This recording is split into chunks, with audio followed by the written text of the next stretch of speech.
भाईजान इंग्लैंड को पकड़ के इंडिया ने ठोक दिया और ऐसा ठोका कि निकलेंगे नहीं। Mohammed Siraj, what a day, क्या जबरदस्त बॉलिंग कराई उन्होंने। तो एकदम ही जिसे कहते हैं हालात, वाकयात, जज्बात, भैंस किया कि उन्होंने पिच बदल दिया।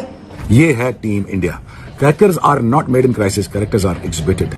Team India has exhibited their talent. Discipline, bowling discipline, एक ही जगह से उन्होंने आउट किया, उन्होंने कोई एक्सपेरिमेंट नहीं किया बॉल के साथ, उन्होंने लाके अच्छे एरिया में बॉल की है और क्या आउटस्टैंडिंग स्पेल दोनों तरफ से हुए हैं कि मजा आ रहा। Mohammed Siraj who bowled his heart out, उनकी बेस्ट फिगर्स आज की जो है वो सामने आ गई। विद इंग्लिश कंडीशन में बॉलिंग हो रही है तो ऑनेस्टली स्पीकिंग मैंने दोनों फास्ट बॉलर्स की बॉलिंग को बहुत जबरदस्त एंजॉय किया है। इसलिए एंजॉय किया कि उन्होंने कोई चालाकियां, कोई तीसरा प्लान, दूसरा प्लान नहीं किया। उन्होंने आके अच्छे एरिया पे नए बॉल को इस्तेमाल किया है और उसका रिजल्ट आपके सामने। शानदार किस्म की इंडिया बॉलिंग कर रहा है, क्या शानदार किस्म की बैटिंग कर रहा है। दुनिया के लिए एक मिसाल कायम कर दी भाई आज हिंदुस्तान ने कि भाई टेस्ट क्रिकेट को कैसे यहाँ पर खेला जाता है। भारत की यंग ब्रिगेड है, इसकी सोच ही अलग है, इसके स्किल्स ही अलग से हैं, इनके इंस्टिंक्ट्स अलग, और ये अपने आप में इतना इनको भरपूर कॉन्फिडेंस है अपनी स्किल्स में कि ये हार नहीं मानते। आज जो मैं कहता हूँ इंग्लैंडियों को पहले पकड़ के भाईजान पकड़ के फेल दिया मेरे इंग्लैंडियों की, मैं कहता हूँ आत्मा रोल दिया। हिंदुस्तान को बहुत बहुत मुबारक, बिकॉज बहुत अच्छा खेले, बहुत अच्छा खेल रहे हैं। सिर्फ बैटिंग, बॉलिंग बुरी नहीं है, लेकिन जो बैटिंग है वो दुनिया के टॉप ऑर्डर, बड़े बड़े टॉप ऑर्डर, जैसे यार मैं अगर साफ बोलूं भाई माजरत के साथ, मिसाल के तौर पे मेरे जो पाकिस्तान क्रिकेट टीम का जो भी बैटिंग ऑर्डर है सबने देखा है, उन सबसे बेहतर टॉप की टीमें, नंबर 1 टीमें होती है ना, ऐसे ही डोमिनेट करती हैं और गो फॉर किल करती हैं। वो उन्होंने करके दिखाया। अपने बॉलर से ये नहीं है कि नए बॉल के साथ 4 ओवर्स करवा लिया, उन्होंने देखा है 4 आउट कर दिए, 6 आउट कर दिए, 2 ओवर और एक्स्ट्रा करवा दिए। ये एक अच्छी प्लानिंग होती है, गेम अवेयरनेस होती है। और उससे बढ़कर सिराज ने जो एनर्जी, जो उसका रिदम है वो बड़ा जबरदस्त है। जब भागता तो पता चलता है कोई फास्ट बॉलर भाग रहा है, तो इससे बढ़िया मेरे ख्याल से कॉन्फिडेंस आता है, टीम को भी कॉन्फिडेंस आता है। और विकेट के मुताबिक उसने देखे कि ये होता है नया बॉल करने का तरीका है कि विकेट टू विकेट थोड़ा दूर, जो खिंची हुई लेंथ में, जो हम लोग शाहीन को भी कभी कभार कह रहे होते हैं, वो हर बॉल जरा आगे फेंकने की कोशिश करता है। जब स्विंग मिल रहा हो ना तो 1-2 बॉलों के बाद पता चल जाता, मिला है तो उसने फिर देखे टीम ही उड़ा के रख दी है। कि आज ऑफिशियली बेसबॉल का घंटा बज गया, ऑफिशियली बेसबॉल का घंटा बज गया, आज एंड हो चुकी है बेसबॉल। टीम इंडिया की एक्सेप्शनल परफॉर्मेंस, टीम इंडिया की आउट क्लास किस्म की परफॉर्मेंस, जिसमें उन्होंने ये दिखा दिया कि वो क्या से क्या कर सकते हैं। भाई नासिर हुसैन, माइकल वन, ये लोग अब बाहर निकलो ना, अब आप कोई देखो इंडिया की इस परफॉर्मेंस को। एज अ पाकिस्तानी यही इंग्लैंड की साइड हमारे घर पाकिस्तान में आई थी, हमें बजा के गई थी, ये हमें जरीलो खवार करके गई थी, हमें 3-0 मार के गई थी भाई, 3-0 हमें व्हाइट वॉश करके गई थी। हमारे इन्होंने बेसबॉल का हमारे ऊपर बजा के हमारी मैं कहता हूँ निकाल दी थी पकड़ के।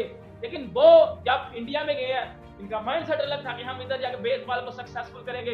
बड़े बड़े इन्होंने स्टेटमेंट दिए, बड़े बड़े बयानात दिए, लेकिन उसी बयानात को पत्ती बना के इनके पीछे दे दिया। जॉनी ब्रेस्टो, मुझे एक बात बता, तू कितना कोई जॉनी सिंस, तू ज्यादा तो तू जॉनी सिंस है, मतलब तुझे तब पंगा क्या इंडिया के साथ, पंगा क्या? पैसे भी तू आईपीएल से लेके खाता है, पैसे भी तू आईपीएल से लेके खाता है, आखिर भी तूने बड़ी चुकी हुई है। पहले तो अब्बू के साथ तूने पंगा लिया था ना 2022 में, तब से आज तक तूने कितने सेंचुरियां बनाई है? 0। अभी तूने शुभमन गिल के साथ पंगा लिया है, तो तुझे अगली ही बाल पे बजा दिया उसने पकड़ के, अगली बाल पे तुझे उसने बजा दिया पकड़ के। इंग्लैंड का ऑफिशियली घंटा बज गया। इंग्लैंड की क्रिकेट, यार मेरी एक बात सुनो, इंग्लैंड छोटी टीम है, बेसबॉल किसी के हत्थे नहीं थी आ रही, बेसबॉल किसी के हत्थे नहीं थी आ रही। बहन के स्टोक को ऐसा बजाया कि अब ये अंडरग्राउंड हो जाएंगे, अब ये लोग अंडरग्राउंड हो जाएंगे। Dear England, this is not Pakistan. Yousuf, विकेटें जिस तरह गिर रही थी, लग ऐसा रहा था वो वीडियो गेम पे जब आप खेलते हैं ना और आप इजी मोड चूज कर लेते हैं, तो आपके पास जो अपोजिशन सामने होती है वो इजी मोड पे आप जल्दी जल्दी विकेटें निकाल लेते हैं। But what a brilliant performance by team India. और उसके बैकग्राउंड में फिर वही बात आती है कि क्या आपकी प्रायोरिटी है। बड़ा गोल है उनका ये था कि अपने प्लेयर्स को रेस्ट देके और वो फुल अपनी फोर्स के साथ फाइन। टेस्ट क्रिकेट का जो एरिया होता है बॉल करने का, अगर उधर किसी को बॉल करनी आ जाए तो मेरा ख्याल है किसी फॉर्मेट में भी वो पीछे नहीं रह सकता। यही आज नज़र आया इन दोनों की बॉलिंग में। वो जो जगह हिट करते हैं वहाँ पे हल्का सा भी स्विंग हो, अगर ना भी हो तो वो तंग करता है। वो एरिया बड़ा ख़तरनाक होता है। वो टीजिंग एरिया होता है किसी भी बैट्समैन के लिए। इसी वजह से इन दोनों ने जो बॉलिंग की है, वो उनको समझ नहीं आई, बहुत मुश्किल हुई है। वो उनकी जैसे मुशी भाई ने कहा उनकी टेक्निक टेस्ट हुई है और बुरी तरह फेल हुए हैं उसमें। और क्योंकि टेस्ट क्रिकेट वो भी बहुत नीचे है टेस्ट क्रिकेट में। इंडिया चूँकि टेस्ट क्रिकेट 2 बार फाइनल खेली है वर्ल्ड चैंपियन, ऑस्ट्रेलिया में 2 बार सीरीज जीत के आई है, पहली एशियन टीम है जो ऑस्ट्रेलिया में सीरीजें जीती है। और इसी वजह से कि वो टेस्ट क्रिकेट को बहुत पसंद करते हैं। लेकिन जैसे कि आज उन्होंने अपनी बॉलिंग लाइनअप दिखाई है, सिराज एक ऐसा बॉलर जो आईपीएल में चला है, लेकिन आज उसको एक नया टैलेंट एक टीम में ला के उन्होंने दिखाया है। उसके बाद उसकी बात की जाए तो एक उसने प्रेशर को एक साइड पर रख के अपनी टीम के लिए खेला है। जैसे मैं कहता हूँ उस जैसा कोई प्लेयर मुझे देखा तो मुझे यकीन करें, ओए मैंने इतनी कोई वो तबाहकुन बॉलिंग कर रहा था ना लड़का, मैं देख के उसको परेशान हो गया कि माशाल्लाह इतना अच्छा टैलेंट और कुछ समझ नहीं आ रही थी उसकी। ठीक है, ऐसा ही है। बड़ी ग्रेट उसने बॉलिंग की है और बड़ा अच्छा समझ लें कि ये वर्ल्ड कप के लिए बड़ा अच्छा उनको नया टैलेंट मिला है। ठीक है। और इंशाल्लाह उम्मीद है पाकिस्तान के भी जो लड़के हैं, हम तो ये कह सकते हैं पाकिस्तान में से जो अच्छा को परफॉर्म करे। यहाँ पर जो है इंडिया की टीम जो है ड्राइविंग सीट पे नजर आ रही है और इंग्लैंड की टीम जो है वो थोड़ी सी ज्यादा जो है मुश्किल में नजर आ रही है इंडिया की बॉलिंग के सामने। और क्या कमाल की बॉलिंग जो है वो आकाशदीप ने और साथ में जो है वो क्या नाम है उनका मोहम्मद सिराज ने की है। और उससे पहले शुभमन गिल ने जो बैटिंग की है ना उसकी तो कहीं मिसाल नहीं मिलती है। और जो लाजवाब किस्म की एक इनिंग्स कैप्टन होते हुए शुभमन गिल ने खेली है इंडिया के लिए, जिसकी वजह से आप ये कह सकते हैं कि इंडिया की टीम इस टाइम इंग्लैंड से काफी ज्यादा जो है वो आगे नजर आ रही है। और अभी फिलहाल ऐसा लग रहा है कि इस मैच में इंडिया जो है वो इंग्लैंड से बहुत ज्यादा आगे है। और अगर बात की जाए तो आज का दिन पहले अगर बात की जाए तो रहा इंडिया के नाम है। ठीक है, आज का दिन इंडिया के नाम है पूरा, चाहे वो बैटिंग की बात कर लें चाहे आप जो है बॉलिंग की बात कर लें। लेकिन अगर किसी एक प्लेयर की बात करें ना कि आज का दिन कौन से प्लेयर के नाम रहा, तो वो मेरी नजर में आज का दिन जो है शुभमन गिल के नाम रहा। कैप्टन है भाई लड़का, इतनी छोटी सी एज है और जो है वो इंग्लैंड में जाके, क्योंकि कैप्टन जब बंदा बनता है ना उसके ऊपर एक्स्ट्रा प्रेशर आ जाता है, लेकिन अब अगर आप इंग्लैंड में चले जाते हैं तो आपके ऊपर डबल प्रेशर होता है। ठीक है, तो इंग्लैंड में जाके कैप्टनसी कर रहा है पहली बार, और पहली बार कैप्टनसी करते हुए जो है वो 250 प्लस रन एक इनिंग्स में बना लिया।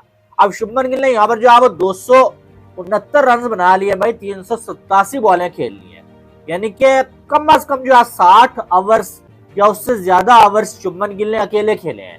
और जो आप देख लें कि 30 चौके 3 छक्के लगाए भाई, 69 के स्ट्राइक रेट से शुभमन गिल ने इस जो है वो इनिंग्स में जो है बैटिंग की है। अब अगर वो आउट ना होते तो वो 300 भी बना लेते, लेकिन इंडिया के पहले जो है टेस्ट के कैप्टन जो है वो अजरुद्दीन के बाद टेस्ट के तीसरे दिन टीम इंडिया की दूसरी पारी के दौरान डीआरएस लेकर बड़ा बवाल खड़ा हो गया।